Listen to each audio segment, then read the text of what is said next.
All right, so let's go to some CNN video. CNN interviewed Trump lawyer Jim Trusty about the leaked audio recording in which Trump is at Bedminster Golf Club, not at Mar-a-Lago. It's summer of 2021, long after Trump has left the White House and Biden is president. And Trump on the audio recording says, I have a classified document here that I can't show you, proving that Trump did not declassify all of the documents that he took with him, meaning he took classified documents to which he did not have the right. Then we go to CNN last night. Here's Caitlin Collins asking Trump's lawyer, if the documents were declassified, as Trump told us they were, why is Trump on the recording saying, I can't show you this because it's classified? Very straightforward and simple question. Jim Trusty unable to answer. Ask about something you just said to Abby, which was you referenced the fact that Trump was still president when he left office. He left Washington, I think he had about an hour left in his presidency. Are you saying that it was in that hour that he declassified the documents that were taken with him? No, your timing is a little bit off. He landed in Mar-a-Lago and was at his residence while still president. It was a little bit after that Biden was sworn in. So he had the absolute authority to take every one of those documents, any document he wants, with him when he left the White House. What happens throughout history, through modern history, is... Okay, now he's already being deceptive. In some hypothetical sense, if Trump goes through the declassification process while president, he would then be able to make the case that he can take documents. He didn't do that. Things are not de facto declassified because Trump thought about it or because Trump took them.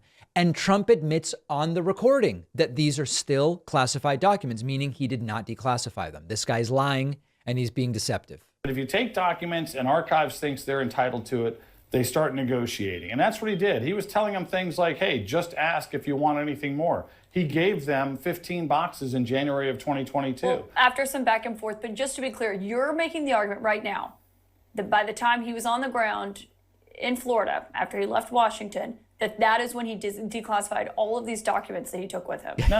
I'm saying the documents he brought with him are effectively declassified. Effectively is doing some heavy lifting in this sentence. And the problem is lawyers not working for Trump say that that's not a thing. And personalized under the Presidential Record Act. We're talking about constitutional authority under the Constitution to declassify. If he wants to take stuff with him and say, anything I take with me is declassified, if he wants to take stuff and say, anything I read at night is declassified, that was absolutely his right as president. Even if that were the case, he didn't do it and admits the document is classified in the summer of 2021.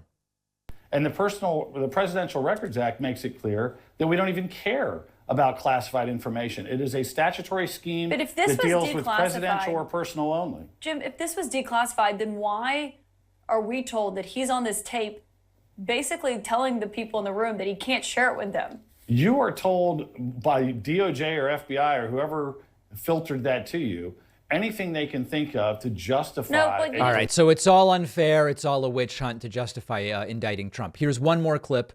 Here's Abby Phillip interviewing the same guy, Jim Trusty, and it doesn't really go any better. These tapes would indicate that former President Trump knew that the documents that he had were classified. Yes. Does that not make his statements about blanket declassification and some statements by his representatives, wouldn't that make those lies? Yeah, I'm not going to dignify the DOJ leak. What I will tell you is this.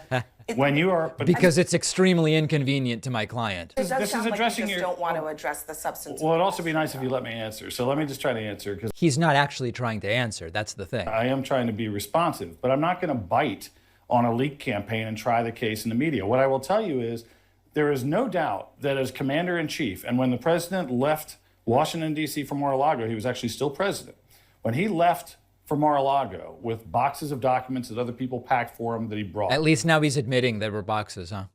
He was the commander-in-chief. There is no doubt that he has the constitutional authority as commander-in-chief to declassify. It does not have to go through some sort of bureaucratic process to be declassified. But wouldn't it be very easy to simply prove that he just declassified them? Because even though he doesn't have to go through a process, right, he does have to decide that it's been done. Did he tell anyone? Yes. And can you prove it? Sure, but we're not going to try. Did he declassify this document that we're referring to? We're not going to try that. All right. So as you can see, this is a very poor appearance for Jim Trusty. One lawyer wrote to me and said, these might be TV lawyer arguments, David, to avoid answering the question and to obfuscate. These are not arguments any sensible lawyer would ever make in court. So Trump's going to need something better than Jim Trusty's arguments if he hopes to somehow explain this recording, if this actually is something that leads to charges. So again, espionage being discussed as a possible situation for Trump. We're going to follow it super closely. People often ask me about my daily routine. I'm interviewed about the David Pakman show. How did you do it? How do you do this? And like daily routine just often comes up, and how do you stay healthy? And of course I talk about exercise and I talk about eating the right diet. But one of the things that can happen if you are not eating the right diet, or you're traveling, or life gets in the way, is you end up with some kind of vitamin deficiency. A daily scoop of AG1 from our sponsor, Athletic Greens, makes this super easy to take off of your list of things to worry about. One scoop of AG1, you get the entire day's worth of 75 high-quality vitamins and minerals from whole food sourced ingredients. AG1 is cheaper than dealing with a bunch of different supplements. It's infinitely more convenient.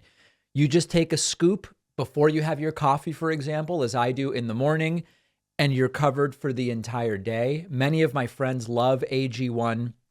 Anyone I mention it to seems to get hooked.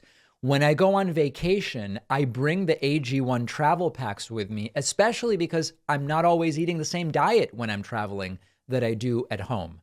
Staying properly nourished, so important to feeling your best. AG1 just makes it really easy and very convenient. Go to athleticgreens.com/Pakman to get a free year supply of vitamin D. I've talked about vitamin D so many times, plus 5 free AG1 travel packs. The link is down below.